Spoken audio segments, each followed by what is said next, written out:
നമ്മൾ ഈ പറയാൻ പോകുന്നത് ഇതുവരെ മാധ്യമങ്ങളിൽ വരാത്ത ഒരു വിവരമാണ്. ആ വിവരമെന്ന് പറയുന്നത് ഈ അഫാൻ്റെ ഈ പകയുടെ ഒരു റേഞ്ചാണ്. എത്രത്തോളം പകയുള്ള ഒരു വിഷപ്പാമ്പാണ് ഈ അഫാൻ എന്നുള്ളതാണ് നമ്മൾ പറയാൻ പോകുന്നത്.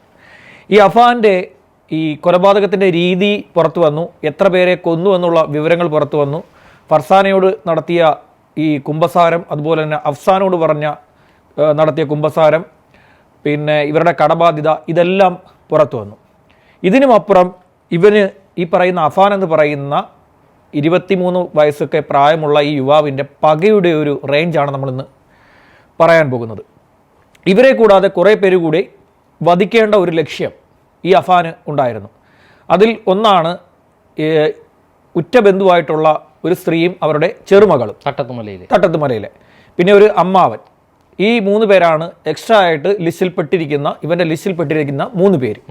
അപ്പോൾ അതിൽ നമ്മൾ പറഞ്ഞു മൊത്തം 12 പേരെ ലക്ഷ്യം വെച്ചിട്ടുണ്ടായിരുന്നു എന്നുള്ളത്. 12 പേരെ ലക്ഷ്യം വെച്ചെന്ന് പറഞ്ഞു കഴിഞ്ഞാൽ ഈ അമ്മാവൻ്റെ കൊലപ്പെടുത്തി കഴിഞ്ഞാൽ അമ്മാവൻ്റെ ഫാമിലിയെ കൂടി കൊലപ്പെടുത്താതെ തിരിച്ചു വരാൻ അഫാനെ കൊണ്ട് പറ്റില്ല.